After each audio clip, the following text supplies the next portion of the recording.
Thanks for hanging in with us, folks, and grabbing your lunch. We're going to kick off in just a few moments.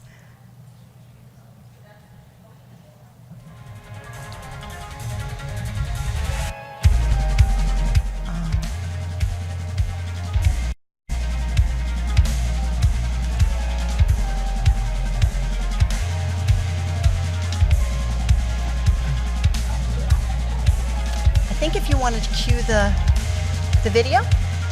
Yeah. You're ready.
Welcome to the third annual GradFUTURES Forum hosted by the Graduate School at Princeton University. My name is Eva Kubu, and I'm the Associate Dean for Professional Development and Director of the GradFUTURES Initiative, an initiative led by the Graduate School and fueled by a robust ecosystem of campus partners, faculty, alumni, graduate student leaders, and industry partners. We're delighted you could join us for the third year of this annual event, an expanded week-long professional development conference designed to meet the imperative of graduate student professional development at this moment and to signal the graduate school's strong commitment to preparing our Ph.D. students for the future of work and empowering them with the clarity, competencies, connections, and confidence they will need now and in the future. This is our final day, and we're coming to you live from the Chancellor Green Rotunda. We have folks having a lovely luncheon with us, and we're queued up for a terrific conversation about podcasting. Podcasting has rapidly become a common form of storytelling in the digital and social media age. Funny story, when I interviewed for my position at the graduate school, the then dean of the graduate school, Sarah Jane Leslie, and I were in conversation, and I mentioned that I'd like to establish a professional development program that really centers on podcasting, and that I was an avid fan and listener of philosophy alumnus Barry Lamb's podcast called Hi-Fi Nation. Well, not only did she know of the podcast, but it turned out they were very close friends. Didn't know that at the time. Barry is the chair of the philosophy department at Vassar. He also has been kind enough to offer a session on podcasting at the very first GradFUTURES Forum. The really interesting thing is that he has the identity of both a scholar and a podcaster, which is truly inspiring to see. If you haven't checked out his podcast, I highly recommend it. A recent episode on zombies is a personal favorite of mine, where he weaves the cultural history of zombies with philosophical thoughts on consciousness and ethics in today's era of artificial intelligence. This is one of the many examples of ways that graduate alumni and graduate students can really enter the podcasting field and have compelling conversations and thought-provoking conversations. Last year, GradFUTURES partnered with the National Humanities Center to send 5 graduate students to their 5-day virtual institute for hands-on training in ways they might translate their research, commentary, and community source narratives into powerful podcast episodes. This led Assistant Dean James Van Wyk to launch our podcasting and digital media learning cohort that involves members of the university's broader podcasting community and graduate alumni who were and are successful podcasters as advisors to graduate students from across all divisions. Dean Van Wyk has been able to galvanize the experts from all across ecosystem and has created a wonderful graduate community of podcasters. They are working in cross-disciplinary ways. The participants in this cohort are learning how to storyboard an idea, to create and collect audio content, and to edit their narratives into entertaining and compelling podcasts. The group was already underway when we shared a little bit about GradFUTURES and our programming at first-year orientation. Well, the universe conspired with us in a serendipitous moment when Hellen Wainaina came up to us after the presentation to introduce herself and shared a bit about her extensive already background in podcasting. Well, the rest is history, and I will now ask Hellen to take the stage with me so we can have a brief chat about the genesis of the GradFUTURES podcast.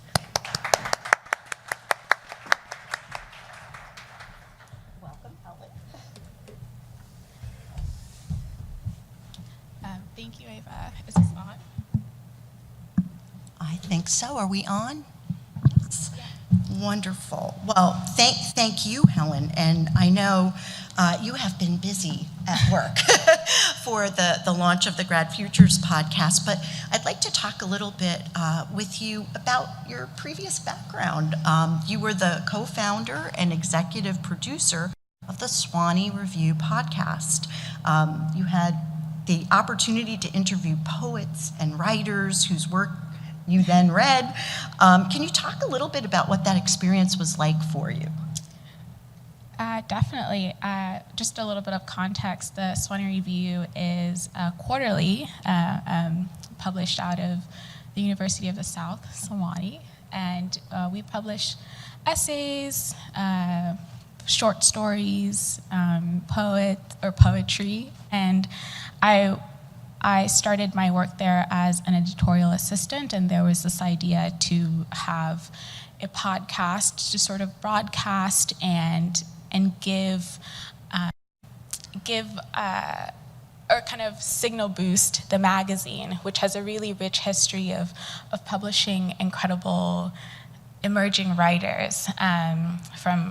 We published T.S. Eliot, we published Sylvia Plath, so we have a really rich history, and it was sort of time to bring the magazine to our century. And one of the ideas was creating the podcast as a way to signal boost and to have conversations with writers about craft and sort of peel the curtain and allow more people to be engaged in the work that we were committed to doing of writers and debut writers, and so I think early on it was challenging to sort of, our mission was this, but there are lots of quarterlies and magazines out there who sort of do a similar thing, and so one of our early challenges was sort of figuring out what the voice of the podcast was going to be, what the message of the podcast was going to be, and sort of thinking about our audience. When the new editor of the Sewanee Review began, Adam Ross, and sort of revitalized and revamped the magazine and redesigned it, we noticed that a lot of our audience, or people who would subscribe to the magazine, were one, women, and second, in the 25 to 35 age range. A lot of them were MFA candidates. And so I think in thinking about the voice of the podcast, we wanted to really focus on craft, having conversations with authors about craft. How do you create your writing practice, for example? How do you connect with editors and publishers? How do you develop your literary citizenship, for example? And so messaging was a really important part of our early thinking for the review podcast. Well, again, you can see that the universe did conspire with us in great ways, because we were so fortunate that to meet Hellen at first year orientation and to learn of her background. She makes it sound effortless, but quite frankly, it is a heavy lift. And we'll talk a little bit more about the mechanics of building the podcast. But I wonder, just, podcasts have become enormously popular in the last decade, especially after Serial debuted in 2014. Some may joke that every high-profile figure and celebrity has a podcast. Given that this media landscape can possibly become saturated with podcasts, what advice do you have for graduate students about perhaps making their podcast more unique? We know there are several graduate students who have joined our cohort and are perhaps here with us today that are either interested in launching a podcast or are actively underway in developing one. It's a lot of thinking about the urgency of your work, and thinking about the story that you want to tell. And it's also a lot of, you have to take into consideration who you're trying to reach, because if you create something for everyone, it's not going to be for anybody. And so, yeah, I think articulating to yourself what it is you're doing and why it's important to you, like what makes it urgent, what makes it compelling to you, is a really great place to start, because then you can start to think about, well, if this is something that keeps me motivated, keeps me interested in developing and crafting, then I can sort of understand how it might connect to other people, or what might be really interesting for other people to hear. And so I think that's the place to start. Well, articulating to yourself, well, how is this project urgent? And then you can start to build a vocabulary and analogies for presenting it to other people.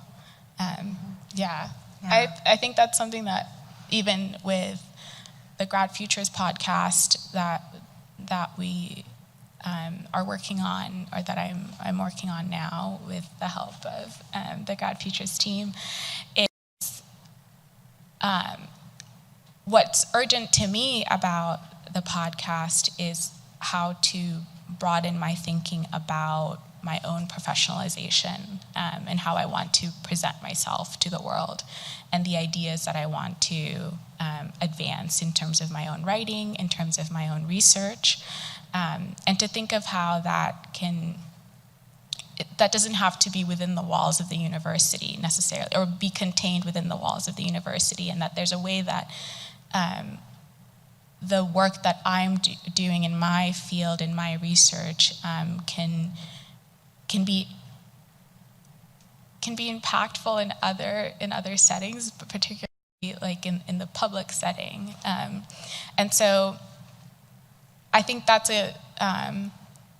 thinking of the porousness between university and the outside world has been a really motivating articulation for myself for why I'm working on the GradFUTURES podcast. Yeah. Thank you. And it is, at its core, it's storytelling. Yes. So why are stories and storytelling so important, especially for our graduate students, in your perspective? We are mired in stories. We're embedded in stories. Live in narrative. I'm a student in the English department, so I spend a lot of my time thinking about how we've borrowed language from novels, from film, to kind of explain and make sense of our lives. Protagonist, the hero's journey, the origin story, and so I think what makes storytelling so vibrant and so important is that it's a tool to help you relate. It's sometimes I think we go to the extreme and say that it's a tool to it builds empathy. But I actually think it's more about relation, and again, it's about communicating the urgency of your work, the importance of your work, and that is a relational tool that can help you find your audience and find. I don't want to. I mean, it sounds a little. I don't know, woo-woo, but like community, and I think that's why stories are so important. Yeah. So we also know that stories are best when they're relatable, for sure, but that sometimes it's also best that they have a precise direction, that they are more concise, as it were, simple, clear, linear. We all know stories are all linear, right? They're all perfectly linear. No. It makes editing a podcast and stories much more difficult because sometimes it's just not really simple and clear and direct. So can you speak a little bit to the challenge of taking a story that perhaps is going in different directions and trying to pull it into a theme in a consistent and concise way? Yeah, I think what you find when you're in conversation with people, especially if you're doing an interview podcast, is people don't talk in complete sentences. They don't necessarily talk in linear ways. I'm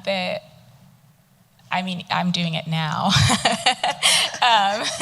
So I think the challenge of it's an editorial project. I think you have to think of any interview that you've read, any interview that you've heard is a highly edited, likely highly edited and mediated project. It's actually very hard to do something live and make that lively and vibrant and linear. And so I spend a lot of time re-listening and listening again to the interviews that I've done. And I spend a lot of time, I would say even before you go into the interview room, it's helpful to think of the questions that you have and how you're organizing your thoughts, and then to think of maybe the trajectory or the arc that you want to have in the conversation.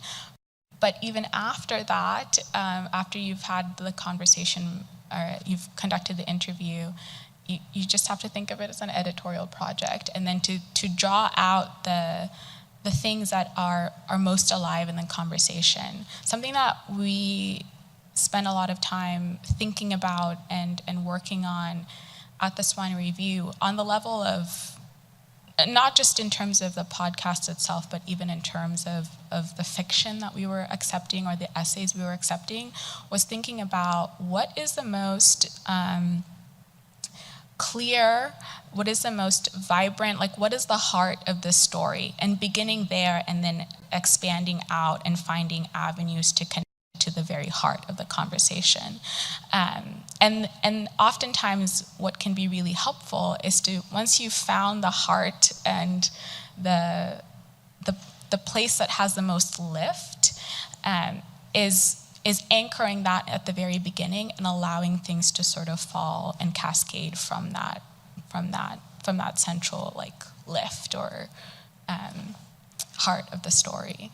So that's one strategy, but there are many other strategies too. You can also think of conceits. So if you have, for example, a conversation that is that's just gone around the world and and you're not, maybe everything seems to be alive and to have lift. Another way is to think of frames. And so you might have a narrator who comes in and gives a sort of framing sentence or device to each section. And I think those are some strategies for reining in the conversation. Because they can often go in very, very different directions. And so your plan for questions, which when we sat down to think about the questions for the GradFUTURES podcast for each of our special guests on our debut, we had questions, but certainly as you were in conversation with both of them, those questions evolved and they changed based on the conversation. Can you speak a little bit to that? Yeah, it's also improvisational. It's also being present and in the moment and listening to what the person who's sitting across from you is saying. And oftentimes, you can. I think, for example, for the review podcast, we would often have ideas about what would be interesting for a specific author to talk about, like they've written on this, like this is something that they're clearly interested in. But then you'd get into the studio and you'll find actually, the author is interested in a completely different aspect than from what you anticipated in terms of the conversation that you planned to have. And that's where you just have to pivot. I mean, you can do the opposite of like sort of forcing and going to the next question, but you can hear when someone is not excited to talk about a topic. You can hear when someone has picked up on a different question, and so it's improvisation, and I think there are some really great interviewers, who work in sort of live medias, like radio interviewers. I spent quite a bit of time listening to music presenters who are in conversation with artists in real time and how they pivot or what they pick up on. And I think the other thing, especially if you're working on a podcast, which is a security blanket, is that sometimes you can just keep talking and then afterwards you can cut the extraneous material. But what that allows you to do, if you have that mindset when you go into the studio, what that allows you to do is to stay in the moment and pick up on what the other person is feeding you and allow that conversation to develop. And so it's valuable to have models and examples, live examples of people who do this well. Improvisation. It's hard to do. And truly listening to understand and quickly discern what is underlying perhaps some of the responses and not sort of force a direction. Right. And also even just picking up on your own maybe response to the conversation and naming it. You don't always have to pivot into a question. You can also pivot into a kind of response. That can be a really helpful way a really helpful tool also to relate to the person that you're having a conversation with, so that they feel like you're receptive to what they're saying, and it's not just like a wall of questions and answer, question and response. Not an interrogation. Yeah, not an interrogation. More a conversation. Well, you had extensive conversations with both alumna, former dean of the graduate school, Sarah Jane Leslie. She's currently class of 1943 professor of philosophy, as well as Ann Kirschner, who's the co-chair of the Dean's Leadership Council at the graduate school. She's also a professor at the City University of New York and a faculty fellow at the CUNY Graduate Futures Institute. Both of these leaders have had a tremendous impact in spearheading Princeton's graduate student professional development efforts. Before we play the trailer for the podcast, what did you learn from your conversations with both of these leaders that might inform the future direction of the podcast? That's a really excellent question. I think in my conversation with Dean Leslie, Sarah Jane Leslie, I think especially just in hearing the history sort of GradFUTURES, like, you know, what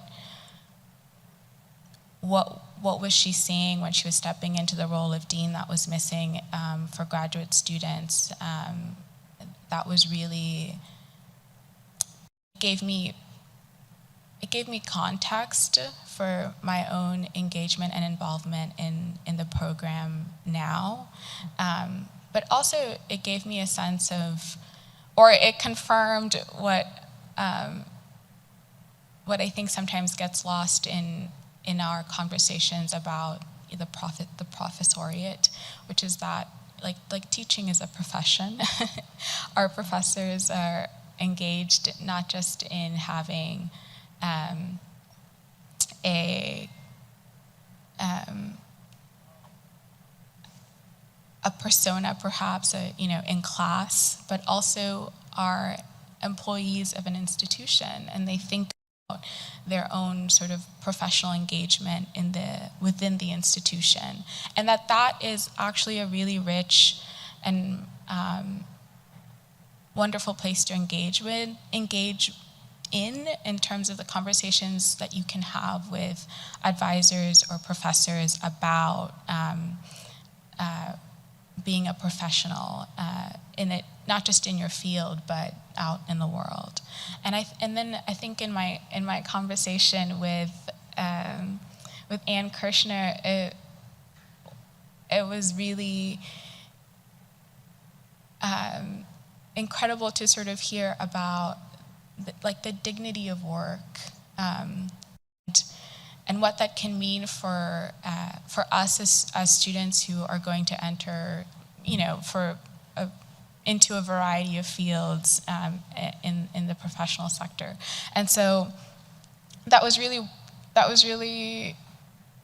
is a profound experience, and she has written and talks about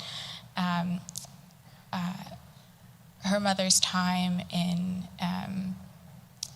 Nazi concentration camps, and how that has informed her understanding of labor, and how it's shaped her values around work, and also around scholarship, intellectual labor, and intellectual leadership.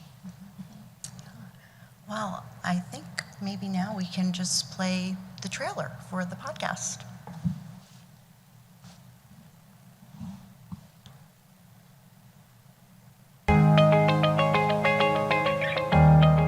From the office of the Dean of the Graduate School, this is GradFUTURES, Conversations Exploring Graduate Student Futures. I am your host, Hellen Wainaina. Such a different world.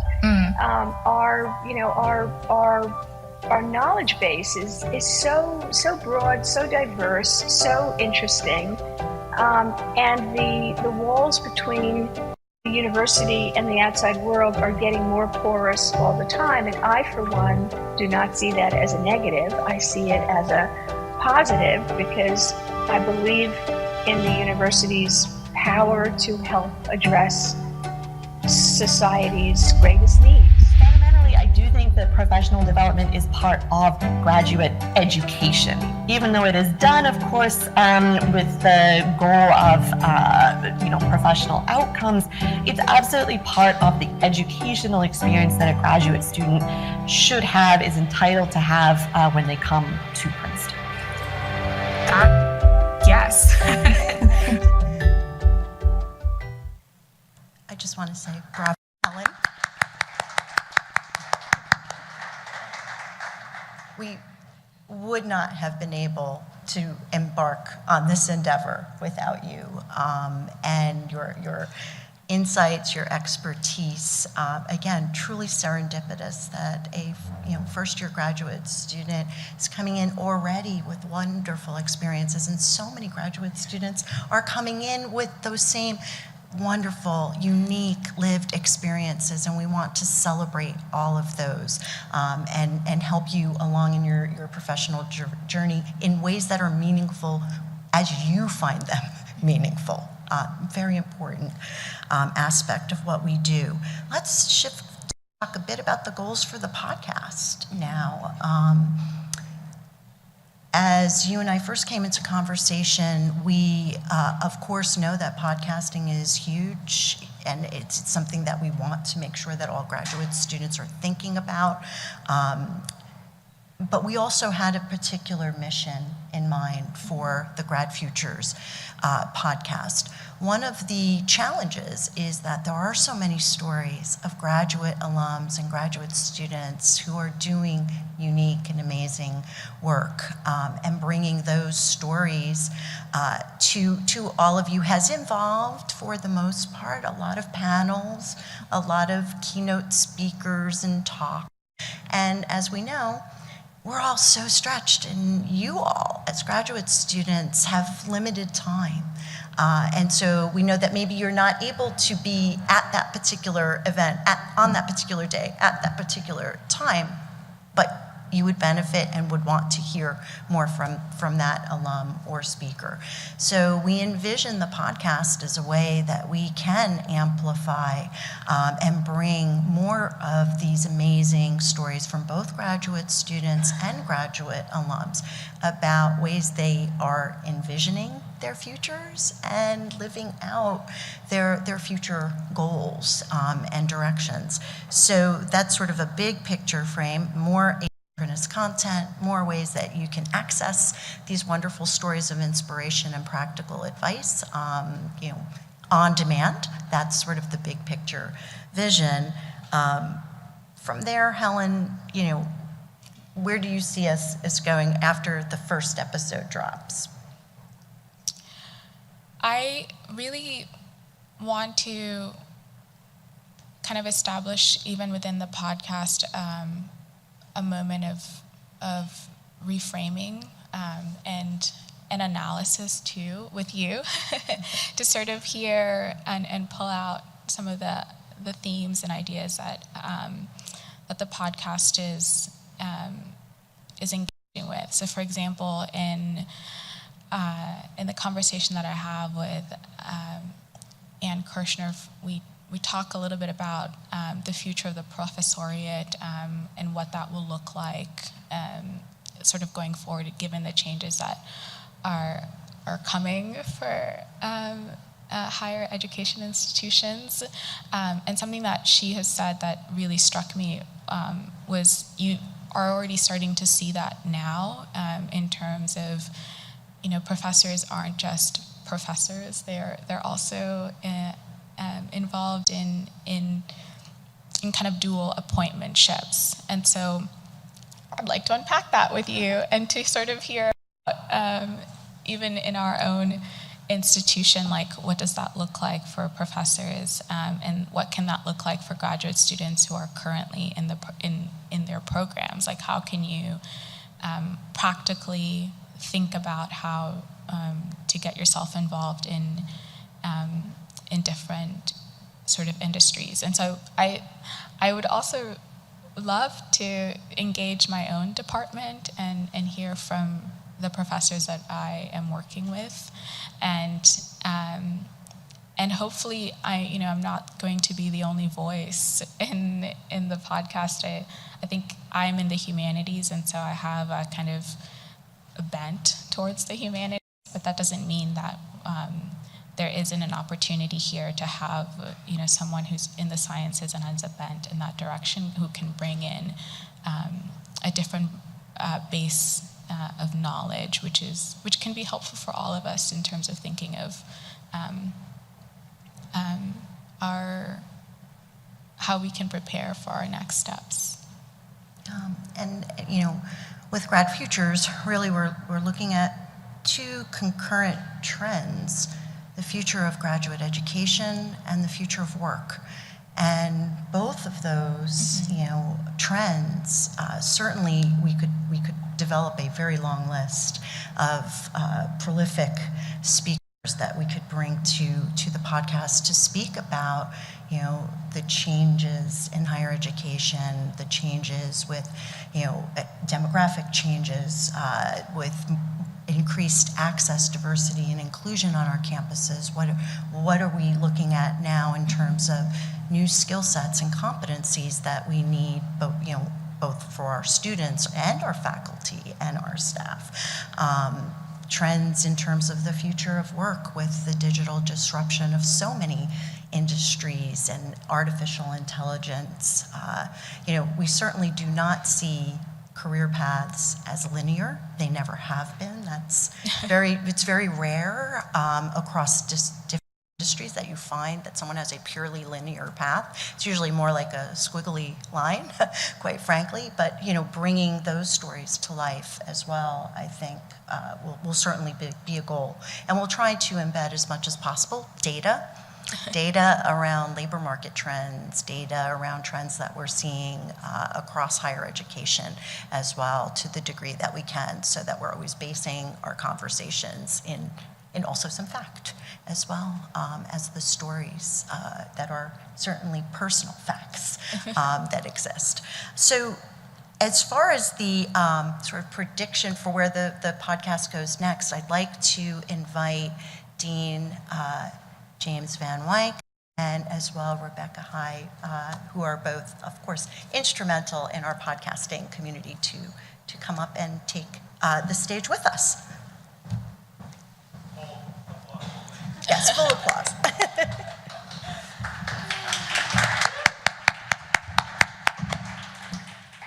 And again, I do want to make sure that we recognize the incredible vision that Dean Van Wyk has brought to this work, the way he has convened and galvanized our university community of amazing podcasters, many of whom are in the audience. I see you. Wright Signeris from the Princeton Entrepreneur Council has many podcasts. One is the Spark podcast. Denise Valenti from the Office of Communications. Office of Communications has done amazing podcasts, the She Roars podcast, the We Roar podcast, certainly. And she's not with us this afternoon, but I do want to give a shout out to Rose Huber from the School of Public and International Affairs. She is the executive producer of at least 3 podcasts that I know of. But this wonderful community has really come together with so many graduate students, and we owe a debt of gratitude to James for bringing us all together in this conversation. So as to next steps for the podcast as well, I'll ask Dean Van Wyk to mention a few points. It's a risky thing to take a mic away from your boss, but so I'm glad I get a chance, first of all, to thank our campus partners, because convening really brilliant people together around a common goal and connecting the resources we have at Princeton with the graduate students is a joy, because the resources are there. I also want to give a shout out to Elio J.O. in African American Studies. African American Studies at Princeton has the gold standard as far as I'm concerned in terms of communications, in terms of website, in terms of podcast. So we looked at them as a model for what we're doing. And if you want to see where we're going next, look at the African American Studies podcast, look at their website. You'll see that we are copying some of their best practices, both in where we're hosting the podcast, how we're dropping the podcast. So you heard the trailer today. You'll all be sent an invite link to subscribe, so to help us generate some buzz around the podcast, to hopefully get it out to other podcasters in our community so that they're aware of it. And then when our first episode drops, it'll drop in a very similar way to the episodes dropping on the African American Studies page. So we have really a vanguard before us of people who have thought very carefully and intelligently about how to safeguard information, how to safeguard the presenters, how to present topics in strategic ways. And so, again, we're grateful. I'm grateful to be somebody who gets thanked multiple times for just simply bringing brilliant people together, right? Denise, thank you again. But so many others across campus. Alex Hollingshead in the Digital Learning Lab has been so instrumental. So where we go next, again, is an uncertain path. And that's a good thing, because the future of the PhD is manifold, it's various, it's variegated. And I think it's exciting to think that we don't know yet exactly where we're going. We didn't know we were going to do a podcast necessarily this year until Hellen appeared. And we chatted actually in East Pine courtyard, both about Hellen's vision for her own professional future and how that kind of synced up to some of the things we were doing.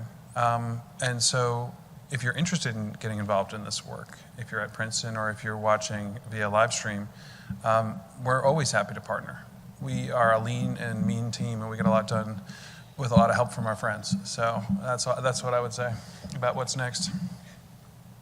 Well, thank you, James, and you can take the mic for sure. I would like to pass the microphone down to Rebecca. See, is my you have your own. She comes already. I come pre-mic'd. She comes pre-mic'd. Such a professional podcaster already. Yes, right. So I'm working with James with the New Media Studio, which is an initiative of GradFUTURES, which is basically a graduate-run program for graduate students around everything new media, so social media, podcasting, videography. This year was our first year of doing programming, and we focused on podcasting, conveniently. So in the fall, we brought in people who were talking about telling a story, interview skills. In the winter session, we had some hands-on training.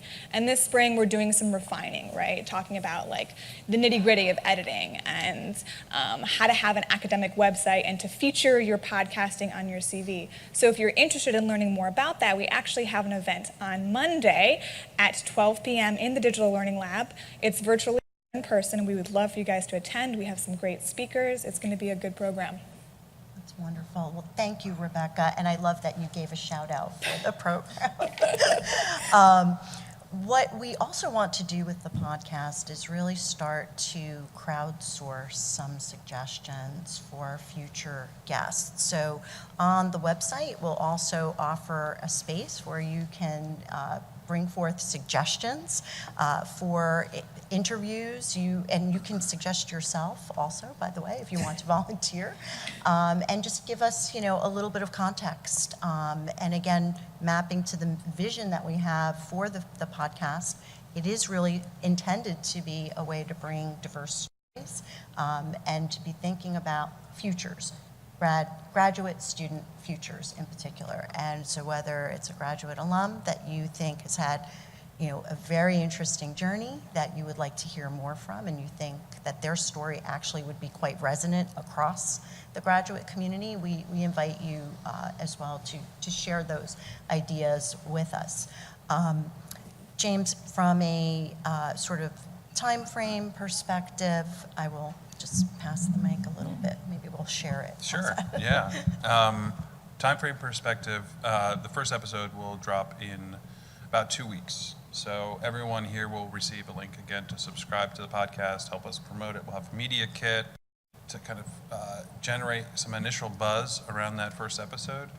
But in terms of, the time frame for what's next too also depends on sourcing guests, right? And others know that sometimes sourcing guests and aligning on times can be difficult. So we'd like as soon as possible, if you have nominations for people you think should be spotlighted, please feel free to send them ASAP. Don't think we have a backlog of guests. We want to have a backlog of guests, but we're not there yet. So, and if you want to nominate yourself, please do that, because people who are proactive on that front would be great. I also want to note that, so we're establishing not just our own podcast. The vision is not to generate GradFUTURES podcast and we create something and share it out and graduate students play a part in creating it. It's also to help graduate students themselves create podcasts. Graduate students create podcasts from different subject positions than tenured faculty members, and from undergraduates, and from people beyond the academy. Because you have to contend both with the expectations of your advisors, of people who might consider you for academic jobs, or for people who would consider you for jobs beyond the academy. You have to think about the time commitment. So we're creating and bringing to graduate students in the new media studio, which encompasses podcasting and also talks about visual editing, video editing, and the like. But when it comes to podcasting, what we're going to do is make sure that a graduate student comes to us and it's a one-stop shop. Not that we have all the resources, but we'll connect you with all the resources you would need to do a podcast, knowing full well that some of the advice that you'll get from people like Rebecca, who is one of our first podcasts that we've incubated. Rebecca is partnering with Emily Chesley on a podcast that I'll help you talk about briefly, or as long as you like, actually. But doing that work of saying we want to just be a home and a hive and a hub for creating new media, whatever that may be. And if you have a project that you're interested in creating, come to us and say, I want to do X. We had somebody recently who came in and said, I have these interviews of videos that I've done with poets in the streets of Spain pre-pandemic, and I'm really discouraged because I don't know what to do with this content. Where do I go to edit? They didn't know about the DLL. They didn't know about the resources on campus. And so if we can be that ligature, if we can be that point of connection, and we can get really good at doing it, that's what we want to be. We want to be the hub for all things professional development, and in this case, we want to be all things graduate student podcasting and new media. So that's the new media studio in a nutshell. Maybe you want to talk about your podcast? Yeah, I can. Give it some hub here. Yeah, give it some hub. Well, I'm in the process of editing and recording some final interviews, but if you want to follow us on Twitter, it's @WomenBefore. It's a podcast about women in antiquity. I'm hosting it with someone in the history department, so it's really fun as a cross-disciplinary project. We have different training, different perspectives. The new media studio speakers that we've brought in over the course of the year have been really helpful in thinking about the value of learning how to tell a story, and to tell a story in a different way than we are trained to do as graduate students, and learning how to communicate in a different way and to a different audience. I think it's a really great skill set, even just beyond the value of producing a podcast and saying that you've done some sort of concrete public-facing scholarship. Just learning how to communicate to different audiences, I think, is incredibly valuable, and it's been just the biggest takeaway of the project with this podcast. So I will also want to make sure that we are acknowledging and thanking Sarah Jane Leslie and Ann Kirschner for being our first guests on the podcast. We are still in the process of editing, and we should be pretty close, I think, to actually officially dropping that first episode. Again, we're learning as we go with an expert already on board for sure. But these, we want to be very, thorough in terms of how we edit the story. And this one, dropping probably in about 2 weeks, I think makes good sense. But again, the fact that both of these very strong leaders in graduate education were our first guests, I think we'll have lots of room to sort of follow on conversations. Wouldn't you say, Helen? Definitely. Yes. I think we could probably open up to some questions from the audience. Yeah, and Peter will come around with the mic. If you have a question, please feel free to ask. Uh-oh, I see Wright looking for the mic. I'm getting nervous, the expert. Go ahead, Wright, please. Either for Helen or Rebecca, a lot of this is a learning process. So what was one thing that you learned. You can say it like properly. What was one thing you learned in the process of creating your podcast here? I think there's two big takeaways for me. One is time, right? I think the mission of the New Media Studio is to collect as many resources as we can for graduate students. You know, where should you go for editing? Who should you talk to as a mentor?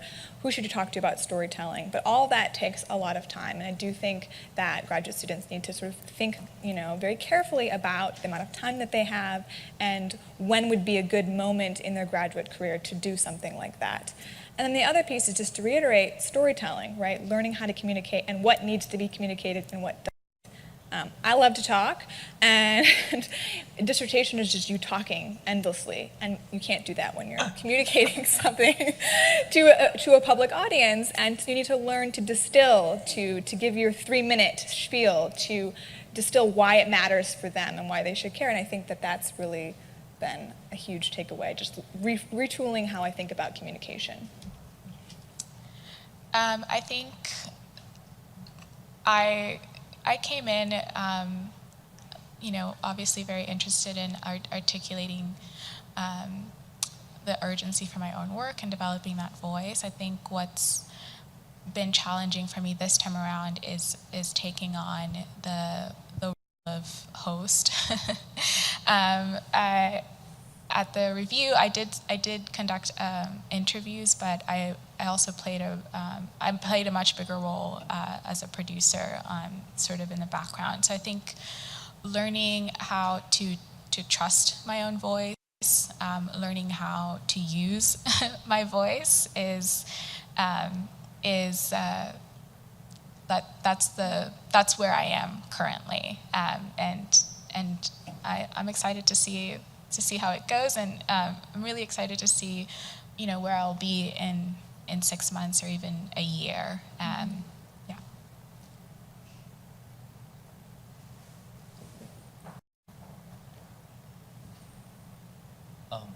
I was wondering for graduate student podcasting, who your audiences are, and how do you reach them, and how do you increase them? I'm asking because I'm wondering if it is other graduate students, but also faculty members and other stakeholders of the mission that you are advancing. Do you want to take that one?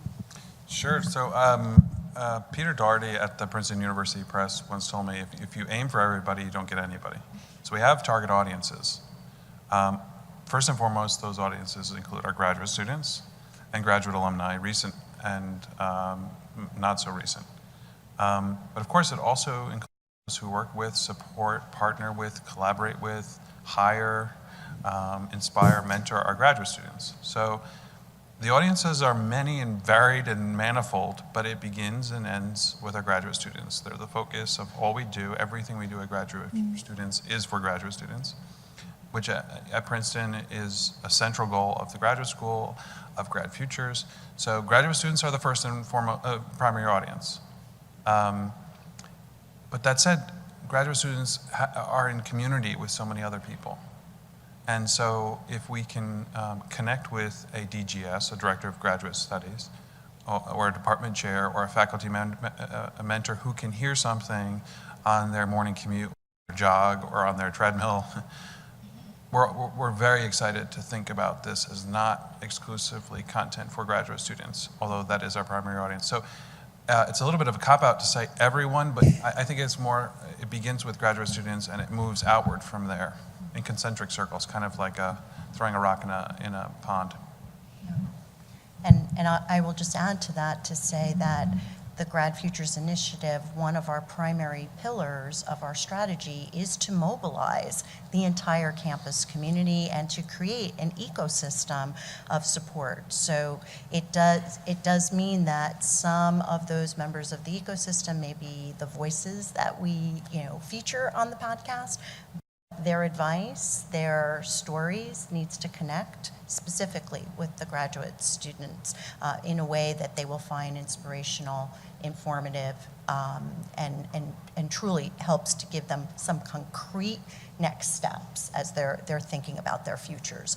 That is certainly a bigger goal, but mobilizing the campus community around a cultural shift in graduate education has been, of course, something ongoing long before even GradFUTURES was launched, but the pandemic and, of course, the future of work trends have really accelerated our work in this area. And so we see the podcast as integral in really shifting the culture both on Princeton's campus and more broadly for graduate education. Yeah, and I would answer the question again with an example. So if you take a subject like graduate mentorship, specifically the mentor-mentee relationship, there's a lot of unspoken things that are taken for granted on both parts of the equation. So if we have an episode that puts that squarely in the center of the conversation, and we have somebody who's interviewed who brings in the best practices and research and shares resources on campus that already exist, it can, again, almost serve like the new media studio, but on that subject, right? So if a graduate advisor is harried, busy, deep in their own work, can hear an episode about mentorship, and their advisee can hear the same episode, right? They both have access to these resources. They can hear, oh, okay, there's a new study about best practices in this journal that they would not have discovered otherwise. And here are names of people I need to follow up with on campus, and here are resources. So I think approaching a subject that, again, has these tacit understandings of what is good about being a mentor, what is good about being a mentee, how you go about it, having that as at the central piece of conversation, and it can pivot back into both audiences, if that makes sense. I know we're at time, but if maybe there's one more.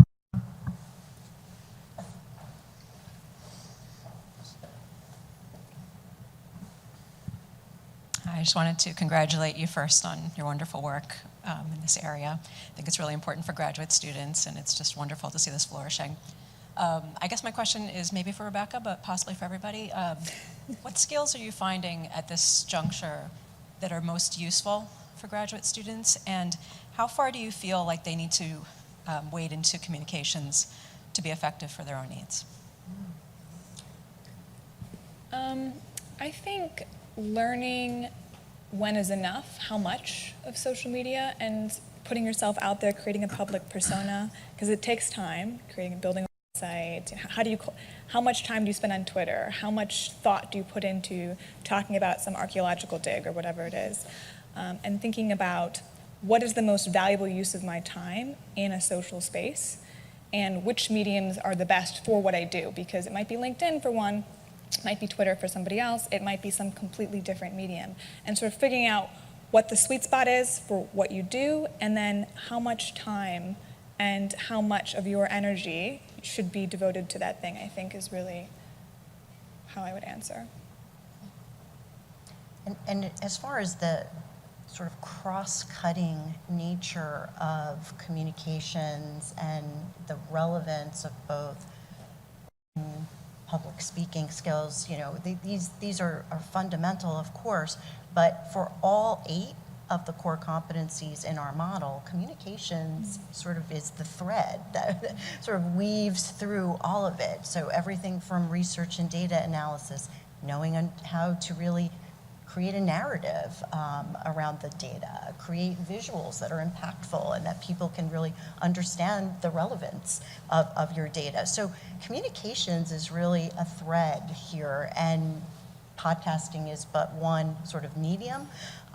We see it as integral, of course, to sort of current times, that this might be the way that some graduate students find important telling their stories, but we know that the skills embedded within podcasting are skills that are cross-cutting and can also transfer into a number of different other sort of communications roles and positions. So that's something that I do think is almost a training ground for as Rebecca said, how do you tell your story in 3 minutes? How do you make it really quickly, very relevant, broadly understandable to your audience?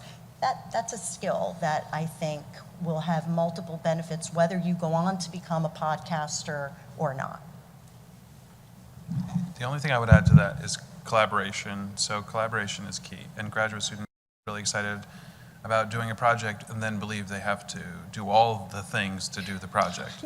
And that's true in graduate student professional development. They say, okay, I want to explore careers beyond the academy and I want to do a startup, so I have to really get good accounting skills, and really what they need to get really good at is collaboration. Collaboration and networking save you time in graduate school. Like, you gain time in graduate school if you collaborate and network. And you learn to articulate what you need in a particular context to someone who can do the thing you need done way better than you can in a shorter amount of time, and also see the things you cannot see because it's not your area of expertise. And so, there are many people here today who made this event happen. In conference event services, the building manager, Sharon, the caterers, they all do their job way better than we can. So graduate students, when you're planning things, when you want to do things, the best thing is to start is to find partners and learn what your collaboration style is, learn how to adapt to multiple personalities, but get comfortable being uncomfortable at the outset of these conversations, because you're feeling your way towards something you want to do, and you have to understand how it aligns with someone else's objectives and goals. So yeah, thanks. That's a great question. Thanks for the kind words, because people on campus have been so helpful in helping us tell our story collaboratively, right? And we're so grateful. I'll just add to what James has framed and just add on to the concept of collaboration.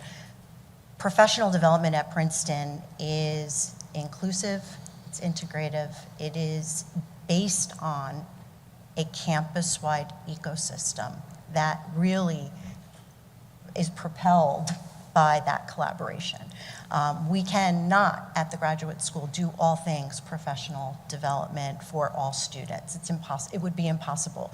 We have more than 40 plus campus partners in place that also do programming and resources. And really what we do is, in part, as serving as a hub, is to try and bring all of those folks together to think through ways that we can elevate, amplify the visibility of these amazing resources that are available to graduate students, and make sure that they're also accessible to everyone. That's something that, when we think of collaboration at Princeton, this concept of an ecosystem is critically important, and all members of the ecosystem have a voice. They have unique interests, and of course backgrounds and perspectives that we want to be sort of bringing in to our work. And so that's graduate students, graduate alumni, faculty, staff, and our industry partners. It's really important that we also understand the trends across different industry sectors. What are they looking for? How can we best prepare our graduate students for the future of work? All of that does take an ecosystem. To quote someone very famous, it does take a village, absolutely. Thank you all for coming. Speaking of our ecosystem and our broader village, this afternoon we will be honoring several members of our campus-wide ecosystem with Clio Hall Awards. These are individuals who have been champions for professional development in different contexts, both on campus and off. Lovely reception as well at 4 o'clock. But I mention this as well because likely each of those individuals might be upcoming podcast guests where they can share a little bit about their perspectives and their role in the broader ecosystem of building the most innovative, inclusive, and integrative professional development program on campus. I want to thank Rebecca. I want to thank Hellen, and I also, most of all as well, want to thank James for this amazing initiative with GradFUTURES Podcast, with the digital media studio, and to all of the voices that we'll be able to elevate and the many, many stories to come. Thank you all for joining us.